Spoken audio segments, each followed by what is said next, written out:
Boa noite a todos. Então vamos continuar, usando esse tempo para o aprendizado do Evangelho. Um investimento, esse tempo é investimento para as nossas vidas. Porque todos nós, a gente viu que todos nós estamos aqui no corpo físico, neste planeta, um planeta maravilhoso. Apesar de ser um planeta que a característica dos seus habitantes ainda ser de expiações e provas, mas é uma casa maravilhosa, cheia de vida, exuberante, que nos fornece todos os recursos para uma vida boa, uma vida saudável. Às vezes, nós é que não sabemos comportar diante de tanta beleza, de tanta riqueza, porque o nosso espírito está nesse processo de educação. Então estamos no lugar certo, no lugar que Deus preparou e que nos colocou para essa existência. E no tempo certo, Ele enviou alguém muito especial para viver uma vida de exemplificação para todos nós, onde diariamente a gente fica repetindo, estudando a vida desse enviado, o Cristo de nossas vidas.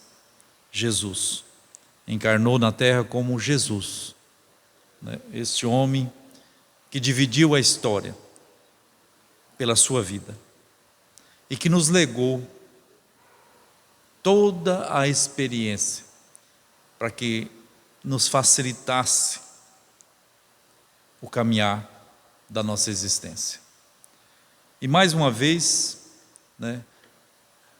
no estudo anterior, a gente recebeu a informação da importância que é estar no corpo físico, preso, nesse corpo físico que nos oferece como espírito poucas possibilidades de liberdade, mas é o necessário para o estágio que todos nós estamos vivendo. E hoje nós vamos falar de uma passagem do Evangelho que Lucas, Mateus anotou a esse respeito, que é oferecer a outra face. Quando nós somos insultados, somos agredidos verbalmente, fisicamente, a proposta do Cristo é que nós ofertamos a outra face. Mas que face é essa? A face do apóstolo. A mansuetude, a persistência, o perdão, a calma.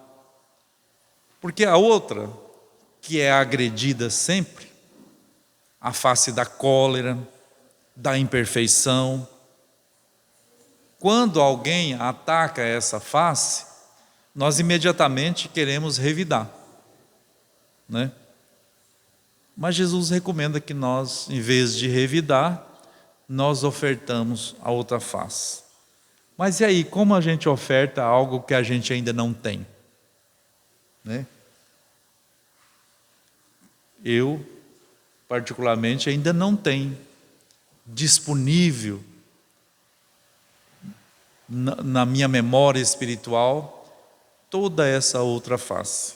Mas nós estamos trabalhando, para que essa outra face seja construída e fixada para toda a eternidade em nosso ser. Porque aonde quer que nós renascer novamente ou estar como espírito, essa outra face possa estar fazendo parte de nós mesmos. E Jesus a tinha, porque ele foi insultado de todas as maneiras, acusado, agredido fisicamente, e ele não revidou. Ele sempre tinha uma boa face para ofertar. E quando nós conseguimos fazer isso, às vezes, para nós ainda é muito difícil, porque a gente esconde muito a face esquerda, né? A face ainda que a gente quer esconder, mas ela está aí aparecendo o tempo todo, né? A face da mentira, da intolerância, da agressividade. Basta, né, nos contrariar um pouquinho que a gente já apresenta essa face. Mas a proposta do Evangelho, incansavelmente, para todos nós, é que nós vamos experimentando essa outra face. Começando pelo silêncio. Quando alguém nos acusar de algo, né, que a gente não está fazendo, de algo ruim que a gente não está fazendo,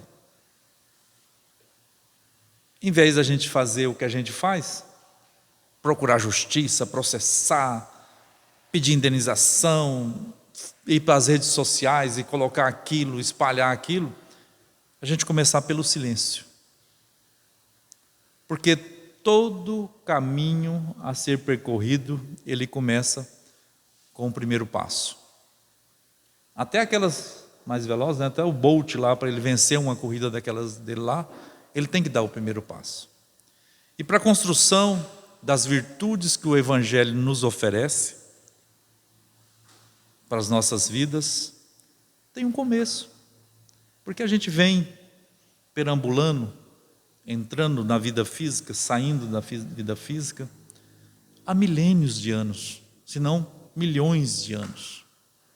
Já como espírito consciente, né, com razão, com a lógica, mas a gente vem teimando com aquilo que foi importante para nós na era da animalidade, né, o egoísmo. Por seres brutos, é uma questão de sobrevivência, né?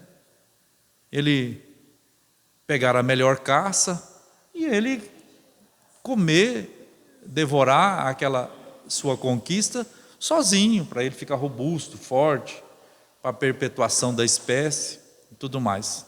Mas aí nós entramos para a era do homem, é o ser buscando a luz, nesse caminhar lento, né? E aí é exigido, já nesse passo segundo, como hominal, que nós reformemos todos os nossos conceitos e todas as nossas habilidades de viver e sobreviver. Mas isso também não é de uma hora para outra. O modelo, a exemplificação está conosco, né? Vivamente há 2000 anos. Porque antes já tinha, né, os mensageiros que vinham nos informar de tudo isso. Na era da lei de Moisés, a gente vê a lei de Talião, olho por olho, dente por dente. Que a gente acha um absurdo, né? A lei do olho por olho e dente por dente. Mas já foi uma grande evolução, porque antes era um dente pela uma dentadura, né? Se alguém arrancasse o meu dente, eu tinha o direito de arrancar os dentes todos dessa pessoa e da família dele também. Se ele me roubasse algo, eu tinha o direito de ir lá na propriedade dele e roubar tudo quanto eu pudesse, trazer de volta para restituir, para fazer justiça. Se ele tirasse a vida de um membro da minha família, eu tinha o direito, pela lei, pelo costume, de ir lá e matar a família, dizimar a família toda. E com a lei do olho por olho e dente por dente, já ficou proporcional, já foi uma grande evolução. E mais tarde, com a chegada do Cristo, ele disse assim, né, já vos ensinaste, né, que olho por olho e dente por dente, mas eu vos digo, né, amai os vossos inimigos, orai por eles. Esse amar os nossos inimigos não significa aquele mesmo amor que nós temos por um afeto que nos é simpático, que vive e convive conosco em harmonia, mas é respeitar o pensamento diferente, o comportamento desigual ao nosso, aceitar que o outro existe, que não é só eu, não é só a minha opinião. Isso tudo faz parte desse amar o inimigo, amar o adversário. E essa outra face nos é proposta pelo Evangelho. Quando a cólera tomar conta do nosso ser, nós lembrarmos como o mestre fazia quando ele era provocado à cólera. A paz, buscar a paz. E a gente vai encontrar. Porque todos os recursos divinos também estão dentro de nós. Porque somos feitos à imagem e semelhança de Deus. Se somos semelhantes a Ele, e Ele é esses atributos divinos, a paz, a paciência, a humildade, o amor, então nós temos dentro de nós. Nós só não estamos habituados a lidar com esses recursos. Nós estamos habituados ainda a lidar com a disputa, com o egoísmo, o meu, para os meus, né? Então, nós só vamos poder oferecer essa outra face se a gente começar a construir ela. A gente às vezes quer ficar desanimado, fala, mas eu não tenho ainda. Mas qual de nós, quando nasceu no corpo físico, tinha capacidade de caminhar, de ouvir e ter o discernimento? Nenhum. E com o exercício do levantar, cair e fortificando os pés, a vontade de caminhar com as próprias pernas, todos nós caminhamos. Quantos quilômetros, quantos passos nós já demos? Não contamos, né? Então não vamos desanimar. Vamos começar a construir hoje, agora, essa outra face para a gente oferecer. Aqueles que já têm, né? Porque às vezes a gente já possui alguns momentos, a gente já consegue ter acesso a essa outra face. E a gente vê que é muito bom, né? Outro dia eu vi uma história de que a mãe, desesperadamente, foi visitar um filho que foi preso injustamente. Alguém cometeu um crime e a acusaram. Isso é muito comum, né? A gente pensa que isso não é comum, é muito comum. A pessoa no desespero, essa questão de reconhecer, né, o infrator, a pessoa no desespero, na hora ali do reconhecimento, às vezes reconhece uma outra pessoa que não tem nada a ver com o crime. E foi preso um jovem, de boa conduta, sempre de boa conduta, ele foi preso e a mãe sabia. E ele afirmava também que ele era inocente, que não fora ele que foi o cometidor daquele crime. E a mãe foi visitar no primeiro dia, foi visitar ele no cárcere, desesperadamente. Abraçou seu filho e chorou muito e lamentou por ele estar preso injustamente. E ele sereno, já podendo ofertar a paz da consolação, da resignação, ele disse para sua mãe: mãe, acorda, mãe. A senhora queria que eu estivesse preso por merecimento? Que bom, mãe, que eu não cometi esse crime. Acorda, consola-te. E ela caiu em si, né? Olha a capacidade dessa pessoa, desse jovem. Isso pode ser uma história, mas pode ter acontecido também, né? E o que acontece conosco? quando alguém nos acusa, quando alguém nos calunia, nos agride, nos aponta, aquilo que às vezes a gente já conseguiu superar, mas que ontem a gente tinha, principalmente no meio familiar, as pessoas nos conhecem muito bem, né? Ah, você é assim. Aí a gente fica raivoso, vem a cólera e a gente revida. Ah, mas eu não sou mais, tal, né? A gente ainda não sabe oferecer a outra face, porque ainda não tem. A gente está em processo de construção dessa outra face. Em vez da gente alegrar com o que a gente já não é mais, a gente vai bater de frente com a acusação. E aí, a gente acaba voltando para trás, para aquela era que a gente era, aquilo que a gente está sendo acusado. Então, quando Jesus fala para a gente orar, amar os inimigos, isso também tem uma importância fundamental para a educação do nosso espírito. Por que amar os nossos inimigos? Porque eles pensam diferente de nós. Eles não têm compromisso em nos camuflar. Eles olham para nós como nós somos, ou como Ele consegue nos ver. Às vezes nós estamos escondendo algo de nós mesmos, daquilo que nós não aceitamos ser. E o inimigo, o adversário, ele chega a falar, você é isso, isso, isso, aquilo outro. E nós enchemos de cólera, de raiva. Em vez de aproveitar essas acusações e nós mesmos fazer uma avaliação se a gente não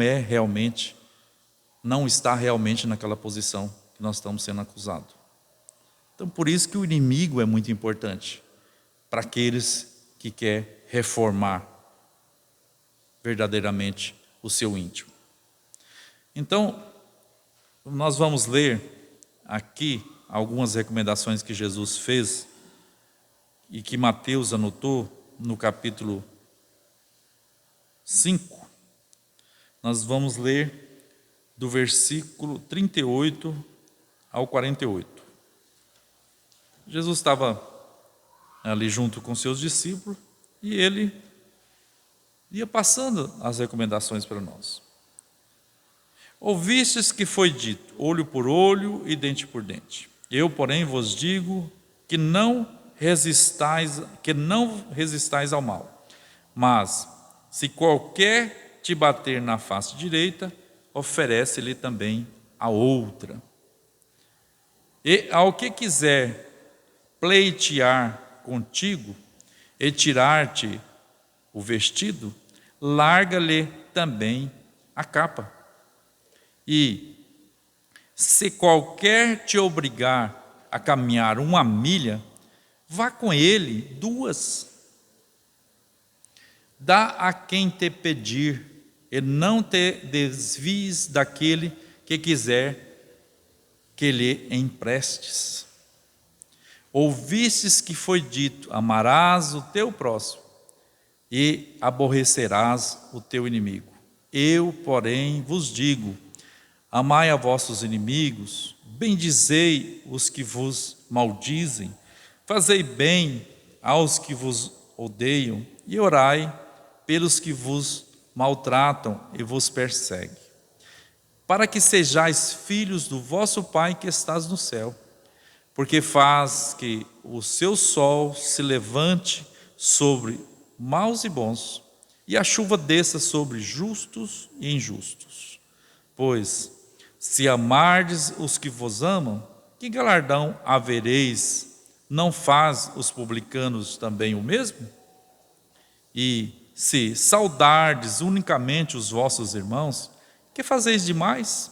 Não fazem os publicanos também assim? Sede-vos, pois, perfeitos, como é perfeito o vosso Pai que estás no céu. Então, essas recomendações aqui é de um bom viver uns com os outros. No nosso planeta, como ele é de característica assim, mista, né, mas no geral é povoado por espíritos ainda muito imperfeitos, no campo moral, intelectual, né? Também, que nós conhecemos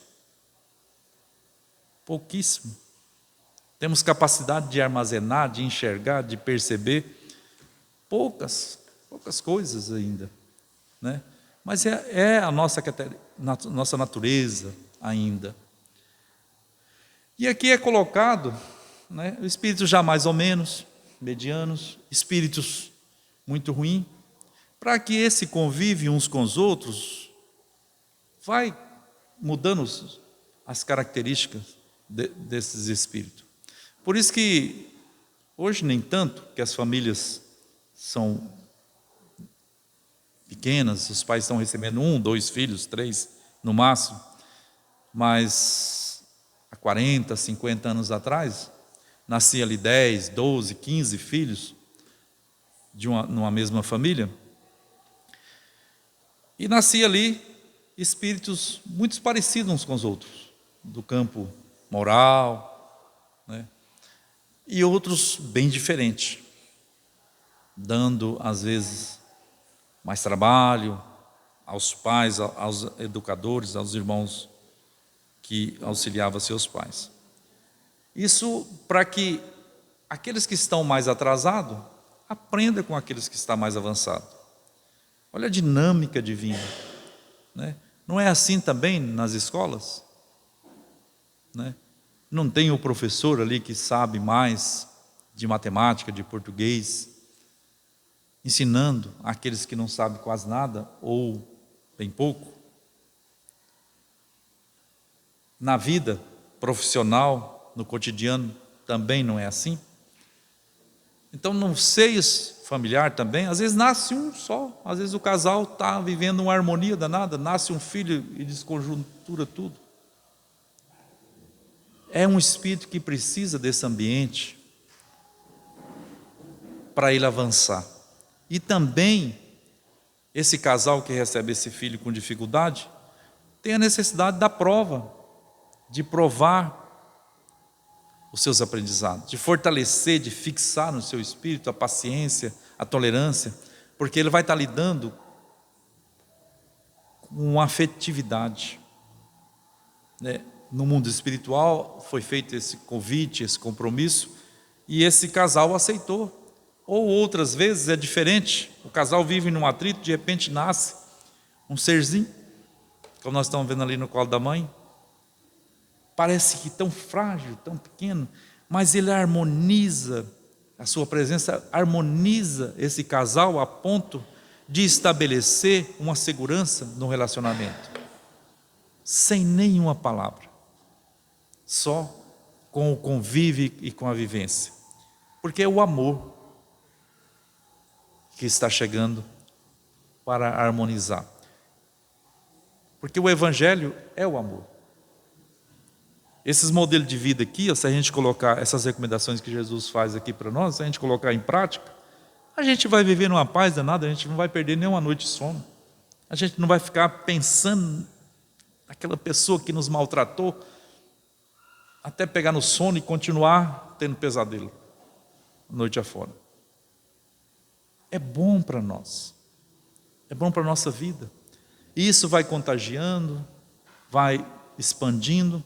Daqui a pouco nós estamos num planeta, vivendo num planeta onde podemos desfrutar com responsabilidade todos os frutos que Ele nos oferece, inclusive o da paz, né? Que já é um planeta cheio de paz, já não tem mais as convulsões da sua infância, da sua mocidade, né, na sua formação. Já é um planeta que está estabelecendo, já está estabilizando, dando-nos essas condições. E Emmanuel, na lição 63 do livro Vinha de Luz, ele pega essa fala de Jesus: mas se alguém te bater numa face, oferece-lhe também a outra.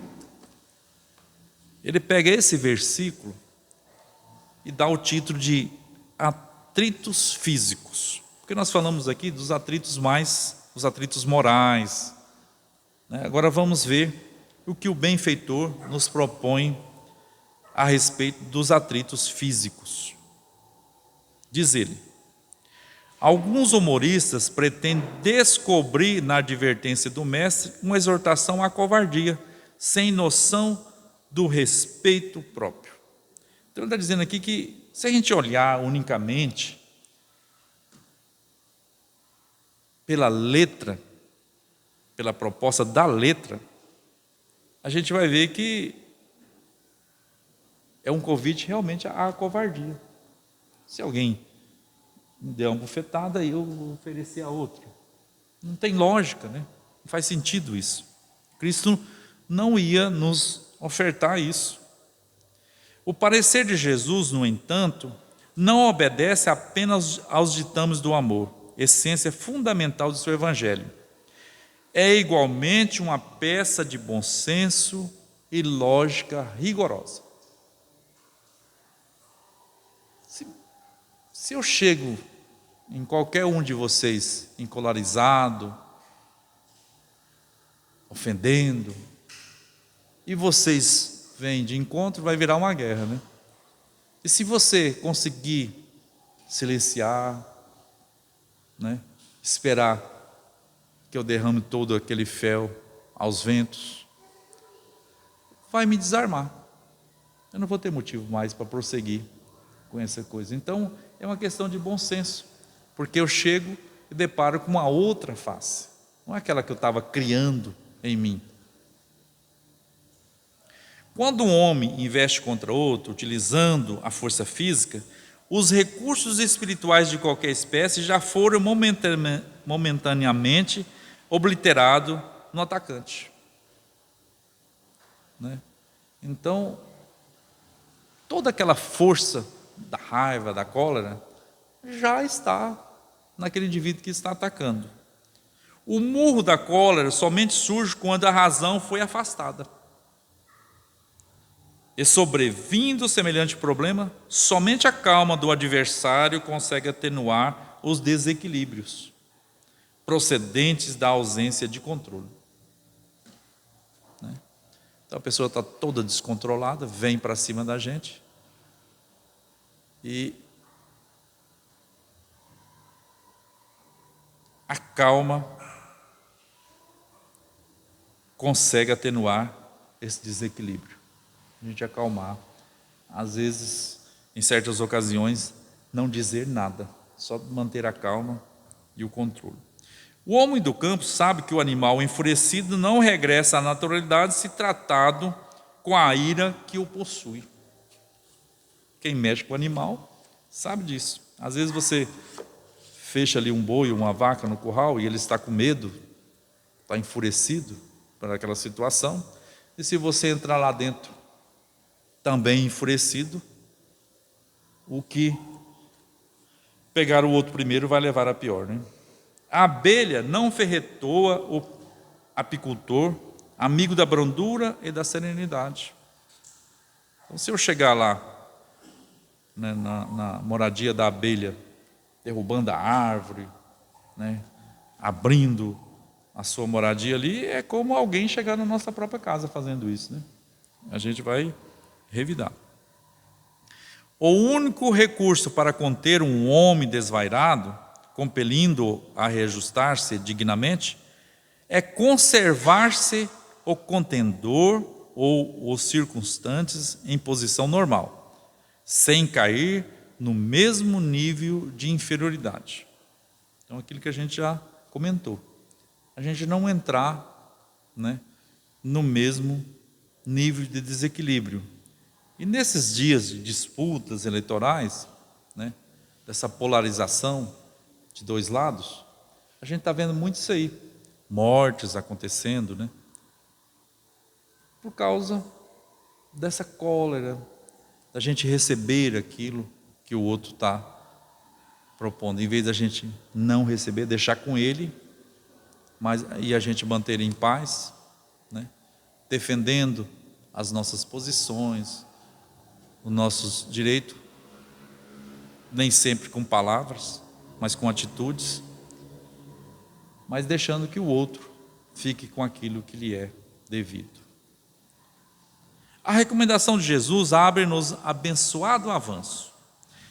Oferecer a outra face, depois que uma já se encontra dilacerada pelo agressor, é chamá-lo à razão enobrecida, reintegrando-o de imediato no reconhecimento da perversidade que lhe é própria. Então, só tem uma maneira da gente chamar o outro à razão, mantendo o controle. Porque se a gente descontrolar, fica os dois sem razão, e aí acontece as catástrofes que levam às vezes milênios de anos para ser consertado, porque não é fácil reintegrar todo o bem que a gente tira do outro por conta desses momentos de cólera. Em qualquer conflito físico, a palavra reveste-se de reduzida função nos círculos do bem.